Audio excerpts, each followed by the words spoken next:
Whether we like it or not, the IT landscape is changing.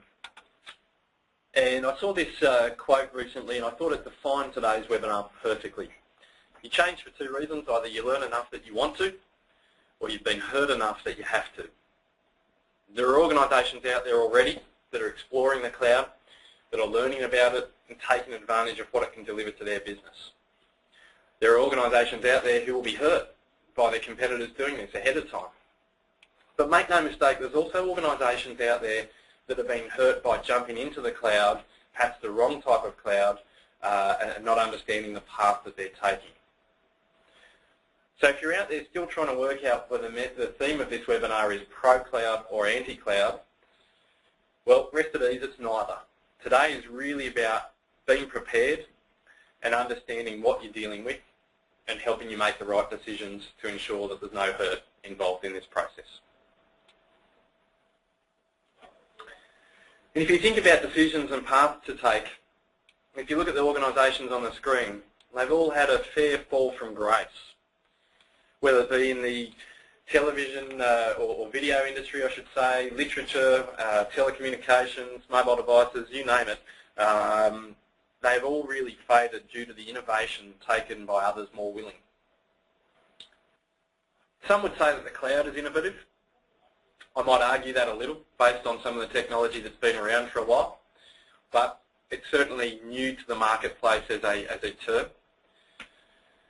Some would say innovation is risky, and yes, I would agree that innovation does have a risk. But if we do think back to those companies on the prior page, risk avoidance is also risk, and the only risk is really not in understanding what you're doing clearly. And this term cloud is used so generically that today I hope I can demystify for you what really makes up the cloud, because there are so many different platforms involved in this single term that is cloud. And is the cloud right for every organisation? Look, I'm going to tell you right now, no. Is it right that every organisation explores the cloud? Well, 100%. So I would think by the fact you're on this webinar today, it gives me great confidence that you're on that path and you're looking to explore it. So let's dive into it a little bit further. To do that, I just want to walk through where the cloud has come from. We're on a real point of change at the moment, and if we go back about 20 odd years, we also had another point of change. And it's important to understand that history and what occurred. And if you look at this graph on the right-hand side, the blue, you'll see the mainframe only, represented in blue, had a massive decline. It really went up there from an 80% type utilisation with organisations in 89 right down towards 25% in 94. And that's really important to understand what occurred in a fairly short space of time, because we're in that scenario where that change is occurring again. And if we look at why there was changes, we started with the mainframe. It was a large way that IT was operated within organisations, primarily because of its scale and efficiency. It was a centralised model as well, and that meant it was easy to control. We were easy to add additional users into it, to build that out across our organisations, and on top of that, the skills were outsourced. A lot of the work was done by people outside of the business, outside of IT. And that was good on one hand, but on the flip side, they could charge you whatever they want. So it got quite expensive. And thanks to Steve Jobs and Bill Gates, the PC era kicked in. And this really offered a different capacity for organisations in terms of IT power. They were able to take advantage of a modular environment, an agile environment. They could add new applications. They could give different power to different users. That allowed innovation to occur within their staff rather than the innovation that would occur with the software vendor in the mainframe days. This also created this new change of skills in-house, which created a lot of power, but on the flip side, creates a lot of cost and demand on an organisation. We're at that precipice of change once again, and perhaps we're past the precipice. If you have a look at what I've tagged here as virtualisation and broadband, they're the technologies that have really enabled the cloud. Developments in these technologies by the likes of VMware and more recently Microsoft and Citrix have brought virtualisation to the point where large pools of servers can be consolidated on very limited hardware. The increase in broadband capabilities has enabled applications and video and communications to be channeled down the pipes that we have to our businesses and our remote offices.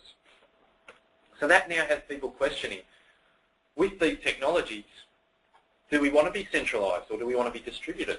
Do we want to have the skills in-house or do we want to have them outsourced? Are we looking for scale or are we looking for agility?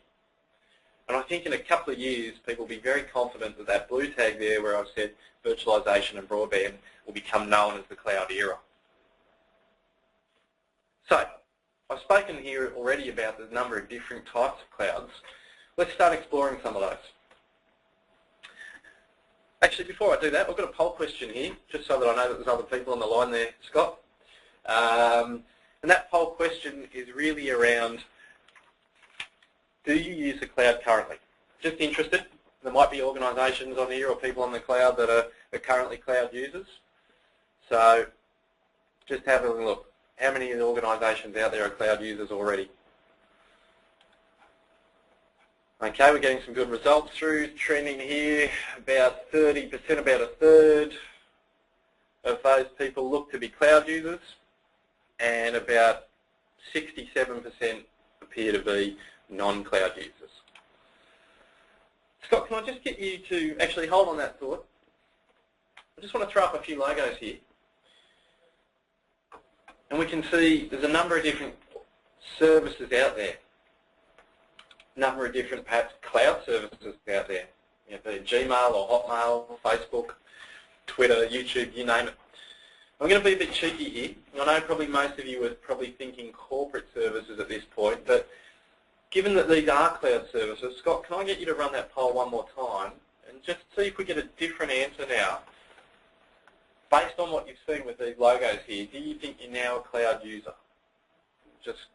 And thanks for the participation. It's greatly appreciated. Oh, wow. Okay, 100%. All right, so, look, I know I'm being a bit cheeky in terms of bringing up consumer-type services here, but from my point of view, a barrier to adoption is often the confidence in proven services. So, just picking on some statistics on one of those services, Microsoft, that we saw there, there's over 300 million messenger accounts in current use. So think of that as a cloud service. It exists, it's provided to the consumer world, and I think for most part, that cloud service is fairly well operational. Even looking at their online business services, we're looking at 4.5 billion messages filtering through Microsoft Exchange hosted services as a corporate environment. Now, I'm only using the Microsoft stats because we are a Microsoft partner and I do have access to them. Similarly, I think you would find with other services, other corporate services out there, there are well-established environments out there. But I know you want to understand a little bit more about the corporate focus. Some of these organisations here you might know and be familiar with. Amazon Web Services, Windows Azure, Office 365 is one that's growing in prominence. Google have come into the market with business solutions, moving from their consumer and Salesforce, of course, at a CRM level. But an important one that's not as widely understood, perhaps, is this one I've just brought up, the private cloud. And private cloud is really delivered in two flavours. One, chargeback and their customised bubbles of cloud services to different departments in their organisations. And the other type of private clouds are really delivered from organisations, people like Professional Advantage and other services that are providing custom services out to their customers. I'll talk a little bit more about that as we go through. And that's really important because the private network connection and the private cloud allows you to do have a lot more flexible access to the types of things you're used to. Public cloud is really that one-size-fits-all, that cookie-cutter approach. Private cloud delivers traditional services the way you might expect to see them and control them and operate them within your environment. So if we think of customised or not, what are you after? Are you after that one-size-fits-all, or are you after something that delivers more customisation to your organisation? So public clouds operate on a multi-tenancy basis, lots of different users using one platform. Private clouds have a subset of users and you can customise things like your security, your migration paths, your upgrade paths, your configuration, and again, you get control once you're utilising a private cloud. Public cloud, if you're operating, let's say, Microsoft Exchange in their public cloud, you get to upgrade to the latest version of their Exchange platform when they're ready, not when you're ready. You might also not be able to integrate it with it. So there's serious things you need to look into in terms of understanding these different types of clouds. Once you've done that, we've got another layer again in terms of your understanding and what you're looking to go through to work out what type of cloud will suit your organisation. We've got some terms here, IaaS and PaaS and SaaS. They stand for Infrastructure as a Service, Platform as a Service, and Software as a Service.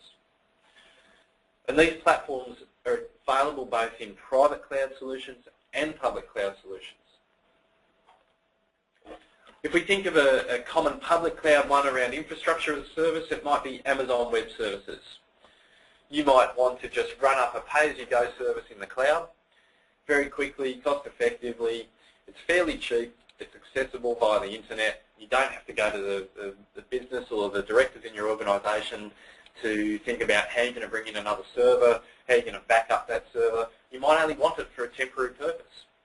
Infrastructure as a service in a public cloud environment is a useful tool for certain aspects. Maybe think test and development. Some people are using it for production. You need to keep in mind that the challenges do exist, however, with latency to other parts of the globe where these services are delivered from. Windows Azure, as Microsoft call it, is really something like a platform as a service. And that platform as a service, in this case, is largely a SQL database. So it's a development environment where people are starting to look at doing software development for their business in this cloud platform. Again, they don't have to worry about a temporary service in their own organisation, licensing for that, and all the support aspects that go with it. Software as a service is probably the one that gets the most airtime in the marketplace, and in many ways has been around for a long time anyway. And we can see some other logos there in the public cloud. Microsoft battling Salesforce for that CRM type space, Office 365 and Google looking for that email and document management and collaboration type space. They're great services, but again, it's not a one-size, they're not suited to every organisation. They are a one-size-fits-all type scenario, and for that purpose, it doesn't actually fit all. So again, keep in mind that all these platforms can be delivered by that private cloud type service, be it infrastructure or platforms or software as a service. That is an option that you also need to consider in terms of looking at some of the issues that the public cloud delivers. I should say solving some of the issues the public cloud delivers. So why has cloud evolved? Well, I guess it's the best of both worlds. We spoke earlier on about the scale and the efficiency that's delivered out of mainframe platforms. We spoke about modular and agility that you get from that PC era. The cloud is really delivering both of those. And what's important, if we think about the change that occurred from that mainframe to PC era, you need to understand that the change is more likely to happen far more rapidly in the movement to the cloud. And the reason for that is if you think of that mainframe to PC era, it required a lot of change from a user interface perspective, the operating system, the applications. That meant training, that meant the whole support scenario, moving that internally into the organisation and expanding that right throughout the culture and adoption. If we think about the cloud now, with this combination of combining scale and efficiency and modular and agile, it can also happen far more rapidly because we're not really changing the user interface. It's their own familiar applications they're working with. It's just operating from somewhere else. And the reason the vendors down this path are the economies of scale. You've got a term called power usage efficiency. Large-scale data centres, we've got much greater capability to get more efficient use of power. Not only that, we can put that power usage in geographies where the cost of power is far cheaper. It's certainly rising here in Australia, and the demands on power will rise costs of power, but a lot of these data centres, certainly the public cloud, are operating from other parts of the world where power is cheaper. It takes far less people to operate these large data centres than it does per server basis, if you like, in terms of a traditional IT infrastructure in your own environment. So we're really starting to see scenarios here where a handful of people can look after thousands of servers in these large-scale data centres due to the efficiencies of the systems that wrap around them. Security and reliability, because of these economies of scale, these organisations and large IT hosters and cloud organisations have far more access to top-end skills and expertise for security and reliability that you could never dream to have access to within your own environment. And finally, the buying power. If you think about the investment that these organisations are making in servers, that they're making in power, that they're making in the networking and the backups of power supplies, etc., that go with this, their buying power is huge. We're looking at about 30% reductions compared to what you could get internally. So what that's doing is it's driving a scenario where cloud can be cost effective for you. I do want to point out that moving to the cloud doesn't necessarily mean it will be cheaper for you, but there are some scenarios that will deliver you cost effectiveness. But why the interest from organisations out there, I guess the customer end, if we look at this from IDC, they say that acquisition cost is really 10% of an IT spend. Now, whether you think it's 10% or 20 or 30, statistics can be perceived differently from all, but largely I think everyone would agree that the operating cost is a large part of the IT environment. And that's where organisations are looking to gain efficiencies, but it's not just the operating cost. The cloud rush is also occurring because of the different model that we're looking at. In terms of the cost, we now pay for what you use. We're not trying to scale out for the future, investing largely now to deal with something that may or may not occur in the future with our business. We're looking at a shift from that CapEx to that OpEx side. The reduced management is putting far less burden on organisations in terms of maintaining systems in-house. And largely, we're looking at a different way that we can become more modular, more agile, more innovative by doing things that we perhaps couldn't do so easily in the past, by keeping users up to date, not having to worry about have we got licensing, have we got maintenance on that, in terms of remote access capability, have we delivered that enough to our staff, what about mobility? Some of these things are just being made far easier with the cloud services that are available. So much so that all the leading analysts in the marketplace really defined by 2012, the year we're in now, huge adoption moving to the cloud. And that was really impressive to have a look at where we've been in terms of this term cloud being out there as a true marketplace offering. The rise has been rapid and we're seeing that rise occur. I've just got a poll question there, actually the last one for the webinar. And just in terms of maybe your understanding existed prior to the webinar of the difference between private and public cloud, but are people already thinking about private cloud? Are people already thinking about public cloud? Are you considering one of these platforms? Are you still deciding? Are you here on this webinar because you're not sure and you're trying to work out? Just a quick poll there to see what's moving ahead. So we've got some results coming in. We'll get another few seconds. And look, not too unexpected. So we've got 30% looking at private cloud, 20% looking at public cloud, and most people still undecided, or still deciding, working through that. Hopefully by the end of today we're giving you some influence and flavour around maybe the direction that you might want to go down. But whatever the path, there are considerations and risks. So let's understand a little bit further why you may be undecided at this point, or help you in those considerations of private, public cloud, what ways to go. First one is access and security. If we go back to that private versus public, this is really where you want to understand the challenges that exist. Security, from all the conversations I have in the marketplace with businesses, security is the #1 factor. Perhaps I should have put that out as a poll. But That's the feedback that I get. People are unclear as to whether the cloud is more secure. And the answer is, well, it depends. Public cloud gives you a very limited way to access your data, so you want to be careful in terms of security. And I'll give you some tips on that in a moment. You can really connect to it via the internet, and there's not many options around changing security. Private cloud, on the other hand, you can lay the terms down with your provider. If you're not happy with that provider of private cloud, find another one that will work within your terms. And we'll talk about those terms shortly. The other risk is compliance. Particularly government organisations, there's many government organisations out there that are yet to embrace the public cloud, that from a governance around the data perspective, they're looking to have that data here in Australia, and therefore certain public cloud services are only available through overseas data centres.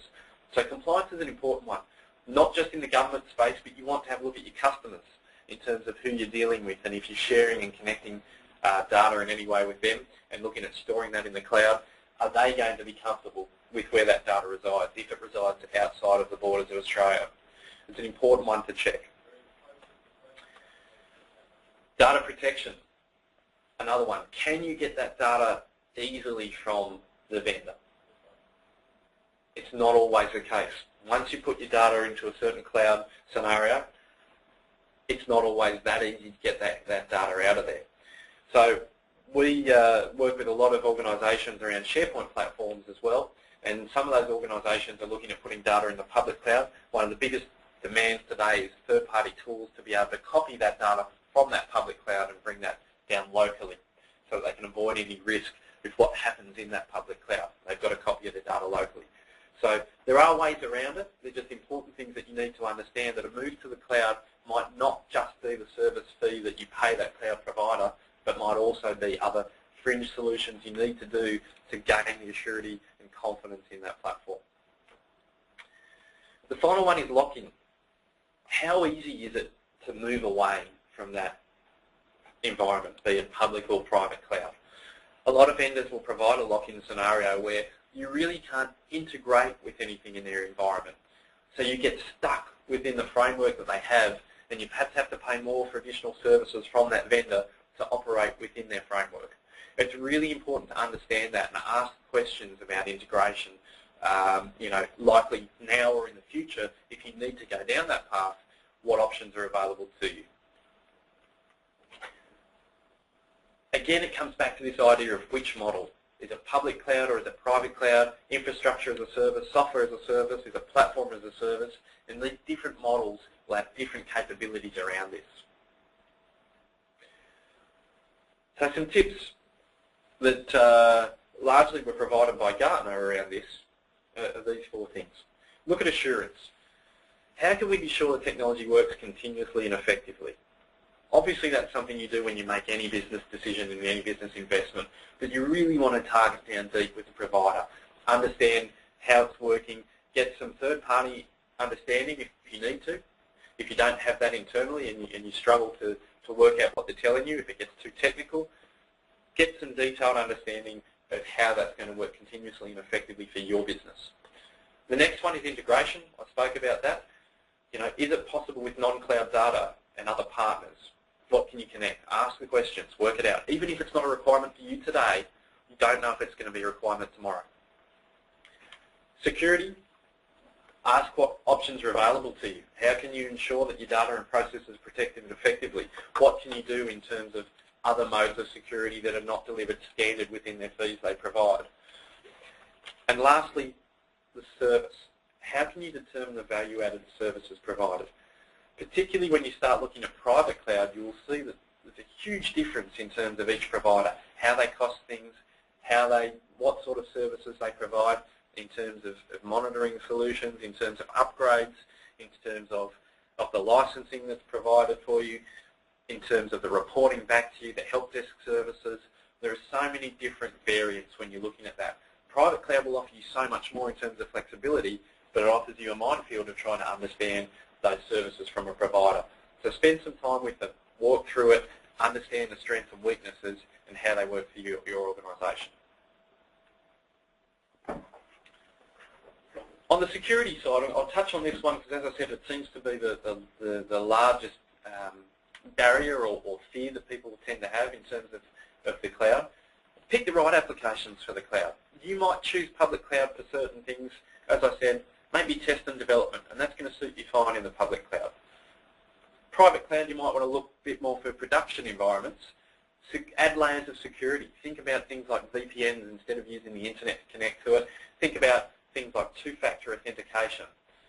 For those who don't know two-factor authentication, think of your key card when you go to the bank, your EFTPOS card, you've got your card and you've got your password. There's vendors out there such as RSA, to give one for example, where you get a little token. Not only do you need to know your password, but you put in the random number that's generated on that token. So it's something you have and something you know.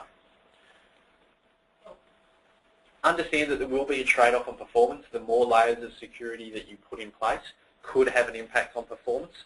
So what sort of applications are you running through the cloud?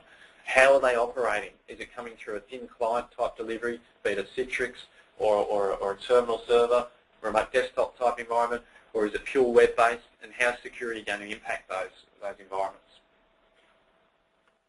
The most important one is understand the security risks on your own network. I can't stress this enough. Organisations that I meet with regularly tell me of their fears of the security in the cloud, yet when they look in their own backyard, they're not providing that same security already. So somewhat it becomes a little bit of an excuse to avoid change there, because it's a common one that's being used in the media, but they're actually not delivering that same security they're seeking from the cloud in their own environment today. And the same information is traversing the internet in clear text or whatever it might be already. So make sure you're not setting benchmarks and goals that you're not already delivering and understanding clearly in your own environment. Because it doesn't matter if you connect into the cloud and the cloud data is secure if you're bringing in potentially exposed devices to connect to that environment, you could have the security risk at the user end. Ensure that data can be accessed and copied locally. The reality is that no one can guarantee that any of these vendors, be it private cloud or public cloud, that something catastrophic might not happen. They've got all sorts of built-in redundancies in place. If you look at the Office 365 platform for Australia, it replicates between Singapore and Hong Kong. Should be all right. There's disaster recovery built into that environment. Ultimately, though, never say never and understand what options are available to you.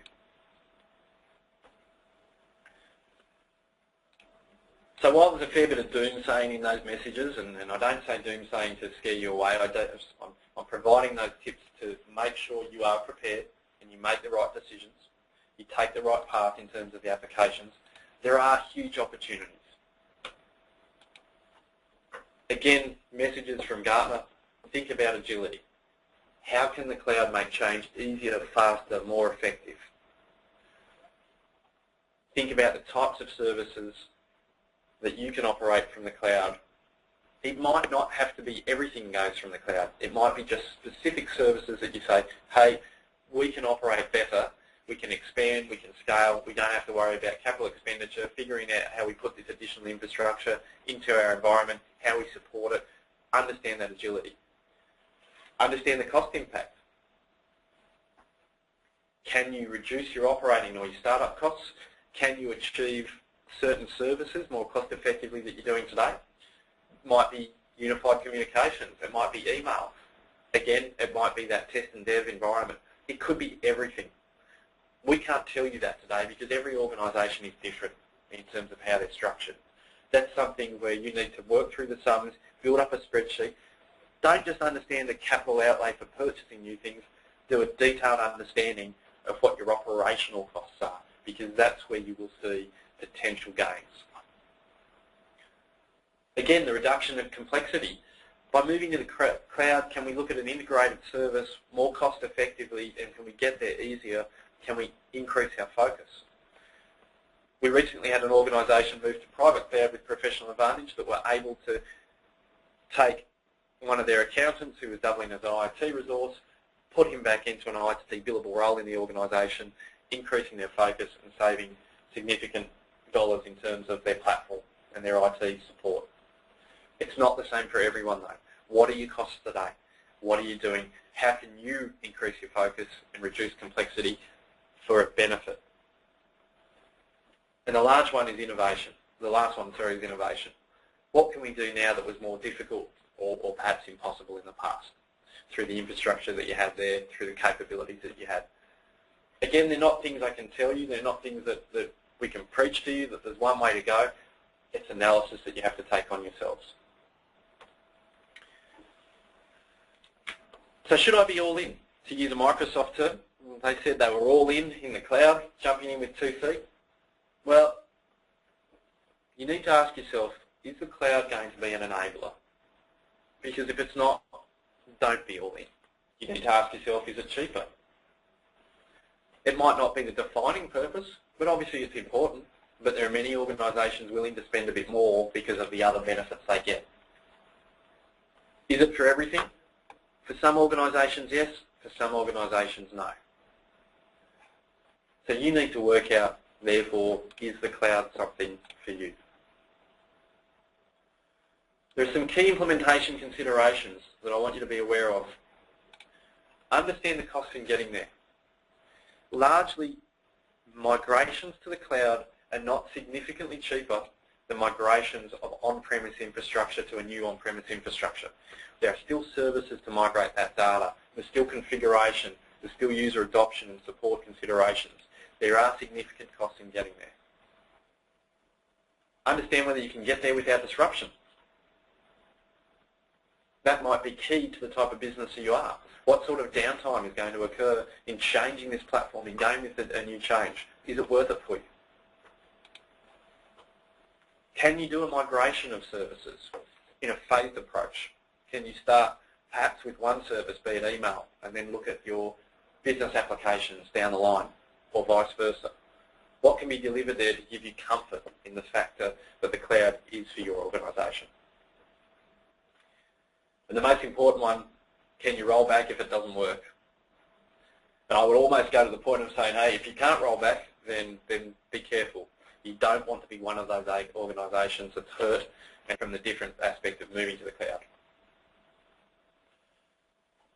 So in summary, the cloud is the next wave. It's not going away. I can guarantee you that. There are organisations from Qantas and Coles at the large end of town that are migrating to the cloud. There are organisations at the small end of town that don't have IT in-house services and are looking for something that they can do a cost-effective pay-as-you-go service. It's happening now. Organisations are taking advantage of that innovation that's the cloud. There are public and private models. Make sure you understand the difference between the two. It is significant, and it will have a huge bearing on what you can do with IT as a business moving forward. Whole of infrastructure versus software as a service versus those platforms. Understand the difference and where they're best suited. There are both risks and there are both opportunities. Think back to those organisations I spoke with at the beginning. Make sure that you understand the decisions you take today could have an impact on you as a business. And most of all, communicate your strategy to your staff. How you're using the cloud. What's it for? What are the governance aspects around it? Because you don't want to end up with one of these. That's it from me. I hope it's been educational. We look forward to hearing from you or seeing you again on future webinars coming up from Professional Advantage.